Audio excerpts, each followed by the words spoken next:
let's deal with some good here. How about we bring this gentleman on, Z? That would be the host of the NFL Matchup Show and the author of How Football Explains America. That would be Sal Paolantonio. Sal, how are you today? Pat, doing great.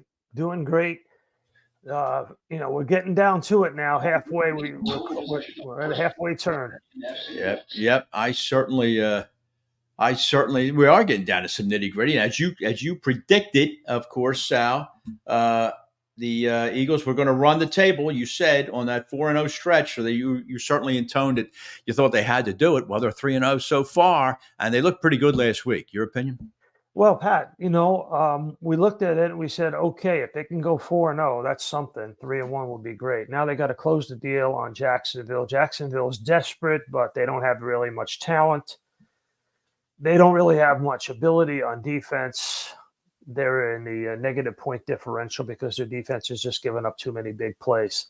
So, right now in the National Football League, we have discussed this, you and I, over the years, but let's remind everybody who's watching this week in pro football that when you get to the halfway point, and it used to be week 8, but now it's week 8/9 because we have a 17-game schedule. You get out of separation Sunday, which I call week 8, where teams begin to separate themselves. You got to look at 2 specific things. Number 1, is the quarterback turning the football over? And for the Philadelphia Eagles, the answer is no. It's coming at a great time. Right. 3 straight games without a turnover, not sacked, not taking sacks last week was big. So Trevor Lawrence turning the ball over cheerfully to the other team, it seems like sometimes. And the other important stat is points allowed. And the Eagles defense right now is one of the best in the NFL in the last 2-3 weeks in keeping teams out of the end zone. And, of course, the Jacksonville Jaguars are giving up 28 points per game. They're in the bottom 5 in the National Football League. So all of the trends that are important right now, the Eagles are way ahead of Jacksonville, so they should roll over this team. There's one subset that I like to look at. I know I'm a bit old school, Pat, and you know that about me. I know that about you. I'm sitting here with a Deacon Jones jersey on, Sal, for Halloween, so it's okay to be old school, pal. Yeah. Rushing attempts per game. I want to know what it is. So let's forget about the Eagles and the Jaguars, because we know the Eagles can really run the ball. And the foundation of what they're doing now is running the football with Barkley and Hurts. Look at the Broncos. They're 5-3. They play the Ravens this week. That's a game I'm going to be doing. 2 teams that are 5-3. Yeah, when the Broncos average 28 rushing attempts or more per game in the 5 games that they've won, less than that, they lose the game.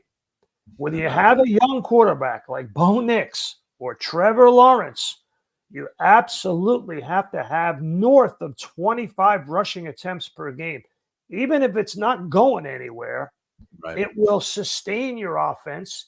It will force the defense to defend it and open up the passing game. So the third indicator, second half of the season, rushing attempts. Number 1, quarterback turning the ball over. Number 2, points allowed on defense. Number 3, rushing attempts. Look at those 3. They will tell you who's going to win and who's going to lose down the stretch. Okay. All right. Very good. One other comment I'd like to elicit from you relative to the Eagles' win last week, Sal. And this is from True Media, that in weeks 1 to 5, the Eagles took 30 snaps in which Jalen Hurts was under center. In the last 2 weeks, they took 34. So first 5, only 30. The last 2 weeks, 34. I have opined before that I think that's a much better setup for Saquon Barkley. Do you think that the Eagles, in fact, that's something where Hurts is not in the shotgun, he's under center? Do you think that's something the Eagles should really commit to run more often in the last stretch? Yeah, and it's not as easy to do for a quarterback. Quarterbacks like to be in the shotgun so they can survey the field. That's the foundation of run-pass options all the time. But if you're going to do that, outside zone read, run, you do it under center. Barkley is obviously very comfortable 5 or 7 yards behind the line of scrimmage. He can survey the defense. He can be patient and watch holes open up. Merrill Hodge used to say on the NFL matchup show, watch the running back hug the double team. So he's got to let the double team of the defensive tackles develop and then just hug it and go. And because of his breakaway speed, he's putting his foot in the ground and he's reaching 21 miles an hour. He's in Derrick Henry territory. Henry's number 1, Saquon Barkley's number 2 in miles per hour this year as a running back. And that is remarkable, Pat, considering how old they both are and how much wear they have on the engine. I know. How many miles they got. I know. And the two premier free agent signings at the running back position, 1 and 2. It's very interesting stuff, Sal. Listen, when we get back here, Sal, I want to pivot a little bit to the Nick Sirianni press conference, talk to you about what was called an imposing mentality. And then we're also going to do a little trick or treat with Sal Pal, in which he's going to lay out some tricks and treats for the second half of the season. We're going to do that next on a Halloween edition of This Week in Pro Football, presented by Kennedy Ford. Welcome back to a Halloween edition of This Week in Pro Football. Pat Callahan here on JAKIB Sports, joined by the great Sal Paolantonio, the host of the NFL Matchup Show and the author of How Football Explains America, which would be a heck of a Christmas gift for the brother or dad or the football sister in your family. So check that out, please. All right, Sal, it's another question for you relative to, this was from the press conference, notes of which you're kind enough to send me, in which our buddy Tim McManus asked a question of Coach Sirianni about, he's quoting Jalen Hurts talking about the Eagles, the desire to have more of an imposing mentality as a team. And that struck me, Sal, because I think they had that 22. The Eagles would impose their will, right? Really exemplified by that brotherly shove. But that team just imposed its will on its opponents. Do you see any signs of that maybe gathering again the last 2 weeks? I do. I see it both offensively and the other team's defense. It's demoralizing when you can't stop a play like brotherly shove. Right. You get that sense even in the broadcast booth. They know it's coming, but they can't stop it. Saquon Barkley's coming, but you can't stop him. A.J. Brown's going to be open, but you can't stop him. So I do believe they have it back. Now, they have the Jaguars, and they got to take care of business. If they go 4-0 on this stretch, right, and then they play some division games, Pat. Well, they got Dallas. Then they have Washington on a short week. It's a Thursday Washington nighter. on a short week. Then they're at LA. Then they're at the Rams and at the Ravens. Yep. So if they can stack this win on top of the last 3, right, they'll be in very good shape. A nice launching point, and that builds confidence when you can impose your will. I agree. And I think I'm seeing it too. I think there's some confidence is really, I think, building now in that locker room, especially with number 1. Sal, let's look around the national. Bengals were tapping out of the game, Pat. I thought so too, Sal. I thought the Bengals were. I think they're exposed as a team that's strictly Joe Burrow. Where's Jamar Chase? Let me throw to him, and I think that's what they are as a team. When they went for it on 4th down, you knew Jamar Chase was going to get the ball. He motions out into the flat. You knew they were going to throw a wide receiver screen. Yes. Yep. I mean, you had a rookie corner, Cooper DeJean. Yeah. He was sniffing that out from 20 yards away, Pat. Yeah, I think the Eagles they beat the Bengals down. It looked like it was going to be a tough game. The Eagles beat them down, and I think it's because of what you've been saying. I think the Eagles are gathering right now. It's going to be an interesting stretch over the next month. I'm interested to see hear what Ray Didinger says later on your program. Obviously, so well respected, and I want to hear what he has to say about the division. Sal, let's look around the National Football League a little bit, and we'll stay in the division. You and I have talked recently about how impressive the Commanders' turnaround has been. Now, they kind of won a lucky one. I don't know if lucky's the right term, but they won the game. That's all that matters. They sit now at 6-2. How impressed are you with the turnaround that the Commanders' organization has been able to do from the ruins of the Dan Snyder era? Yeah, I've been around them this year, around Dan Quinn and Jaden Daniels. and their GM Adam Peters, and you can just tell they've gone from Alcatraz to Dorney Park. It has been a revelation for all of them. I've visited FedEx Field numerous times Yes, you during have. during the Dan Snyder era, Right. where everybody's in lockdown mode. Everybody is walking on eggshells, Right. and it's freedom, baby, and they love it. Yeah. Dan Quinn has got great emotional intelligence. He's a Yeah. smart coach. Yeah. He talks to players one-on-one like they're adults. Don't forget a guy in the building named Doug Williams who won a Super Bowl with that football team. Agreed. And his involvement in player development and player relations, particularly as it relates to Jaden Daniels' maturity, I think has been instrumental. Yeah. But you still have to execute.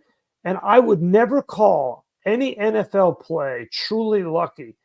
That was well executed by Washington. It was. The other team didn't execute. They had a chance to do it, and they didn't do it. So there is something special. That was far from lucky, in my view. I agree, Sal, and there's something special about that kid. You could just see it. I hope the hell he stays healthy because you know what, Sal? I think it's good for the NFC East when a third team is solid in that division. Oh, well, Washington's much better Yeah. than Dallas right now. Yeah, Much better. Yeah. They're executing. Dallas has got too many injuries to be really taken seriously. All right, Sal, let me tell you, I'm going to hit you with 3 team names here, and I want you to tell me if you think these teams have the guts to do what they have to do with the quarterback position, right? Because they're going nowhere. And that would be, first off, Cleveland. Deshaun Watson is just an anvil around that organization right now. Are they going to do what they have to do to get rid of that contract, or is he a Brown for the foreseeable future? I believe that they will. I don't know whether it will happen right now or in the spring, but I believe that they will move on. I mean, the evidence is overwhelming. You had 2 guys come in basically off the couch. One last year, Joe Flacco. This year, Jameis Winston, and win football games for you.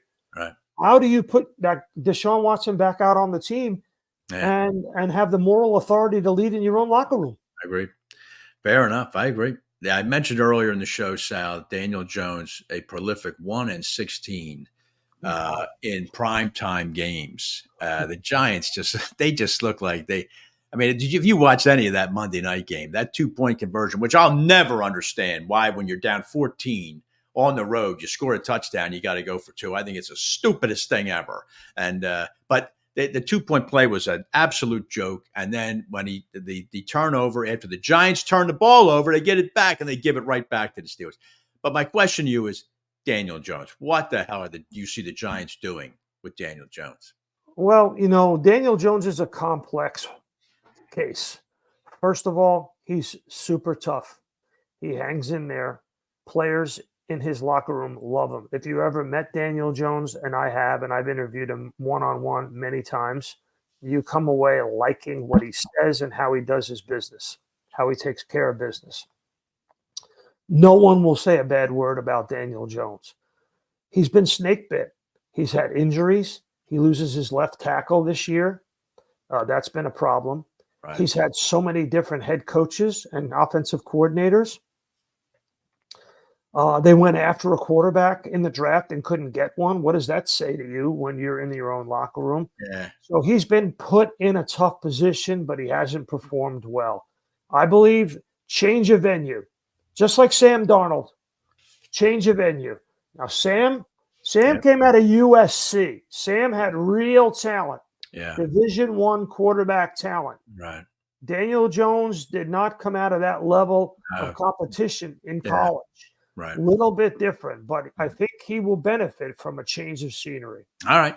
Sal, a guy who did come out of a big-time college environment is Bryce Young, drafted number 1 by Carolina, who now have to sit there and chew their elbow off as other guys, other young quarterbacks have excelled in the NFL. What do you think this kid can be turned around, or is it a matter of relocation like you just described for Jones, or did Carolina just swing and miss? Swing and miss, Pat. Sorry to say. I don't see it. I don't watch a ton of the Carolina Panthers offense on film. What I see, I don't see anything that is salvageable. I really don't. I think it's a swing and miss. It's gonna be hard. When you swing and miss with the first quarterback in the draft, it sets you back, and that's what's happening It with really Carolina. does. It Yeah, really it does. sets you back for 5 years. I agree. Absolutely right. Yeah, That's but absolutely right. they have to find a veteran quarterback who's doesn't have as many miles as, Andy Dalton. Yeah. So one guy that comes to mind is the guy you just mentioned, Daniel Jones. Right. Send him back to North Carolina. Yeah. Send him back. That's where he went to school, Duke. Yeah, Right. send him back. All right, Sal. Maybe that could be swapped out. Let's do a little trick or treat. And Sal, this is another idea from the very fertile mind of Sal Paolantonio. But Sal doesn't know what teams I'm going to hit him with. But what I want to do is hit you with some team names, and I want you to tell me what is tricky about the team going forward, Sal. But what kind of treat also might be in store for fans of that team? All right, and Yeah, we'll start with the Philadelphia Eagles. trick or What treat. you think is tricky about them? I think it's a schedule, but I'd like your opinion and how much upside, how much of a treat do you see in Philadelphia? Yeah, so you hit it on the head. It's the schedule. That's the tricky part. There's no question about it. But Right, you can flip the script on that word, and there's tricky and there's tricked out, and they are tricked out in the running game. right, And the way you win on the road in November and December is with a powerful, reliable running game. So right. tricky, but tricked out, Pat. By the way, fertile mind, I don't know. I was sitting in the parking lot waiting for my granddaughter's Halloween parade this morning, and I'm watching everybody gather for it. And I'm thinking about this week in pro football. So, my mind is wandering I off my appreciate it. brain. As long as you're always thinking of the show, Sal, that's all that matters. Well, why don't we do a trick or treat segment on this? All right, That's like a copy editor's dream right all there. right. How about a little trick or treat with his team, Sal? And that would be your favorite, the Dallas Cowboys, who appear to be that bag doesn't appear to have much candy in it. But what do you see, maybe? But how tricked up is Dallas? And are there any treats in store for Cowboy fans this year? I don't see it, Pat. And you said it in your open. Desperation time in Atlanta. Atlanta can score.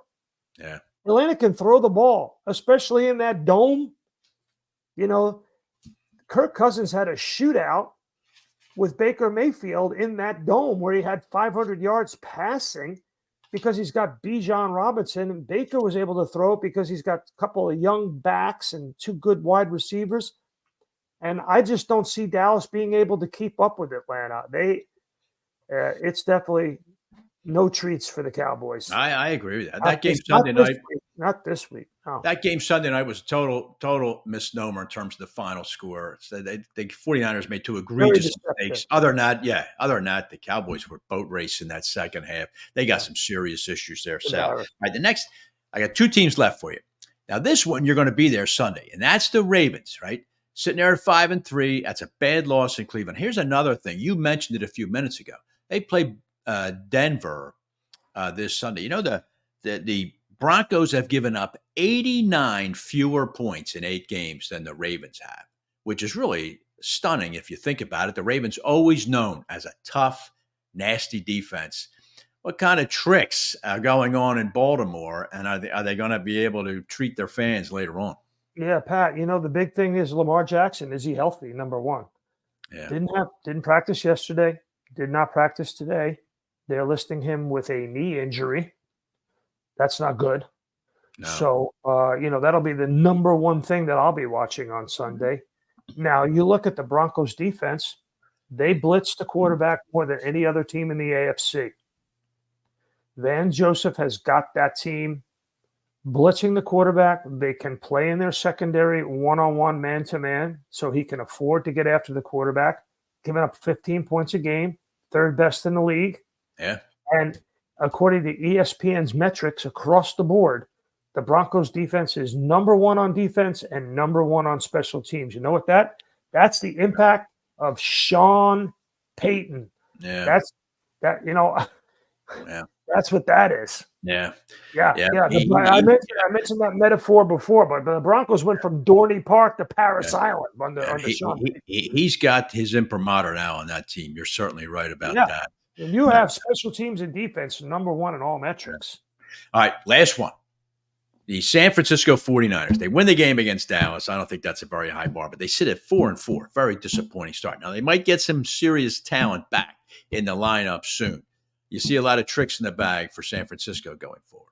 Yeah, I do, because their quarterback can play, and they got a great play designer and caller in Kyle Shanahan, and they had, some linebackers who can really control the tempo of the game, and they got Nick Bosa, who can rush the quarterback as good as anybody in the National Football League. So across the board, they have talent. Yeah. They have a quarterback who protects the football. Job one, second half of the year, quarterbacks, protect the football. I mentioned at the open, protect the football. Do not give the ball away in the second half of the season. That's how you miss the playoffs. Protect the football. Job two, protect the quarterback. If the quarterback's not on the field, that's right. That's right. Get the golf clubs Get ready. the clubs out. That's fair enough. Protect the football, protect the quarterback down the stretch. And how do you do that? One, your defense plays and keeps teams out of the end zone, points allowed, get them down. Two, rushing attempts up. This is not a hard game, Pat. You can look at all the analytics you want, but if you protect the football, protect the quarterback, and run the football and play good defense on the back end, like the Eagles are right now, you will win games. You will demoralize your opponents. Yes, you will impose your mentality on them. Fair enough. Sal, thank you very much for such an extended discussion today. I look forward to that Ravens. I think you had a really good game there, Denver. And I hope Lamar's okay. But I think you got a really good game there. I think Denver's a surprise team.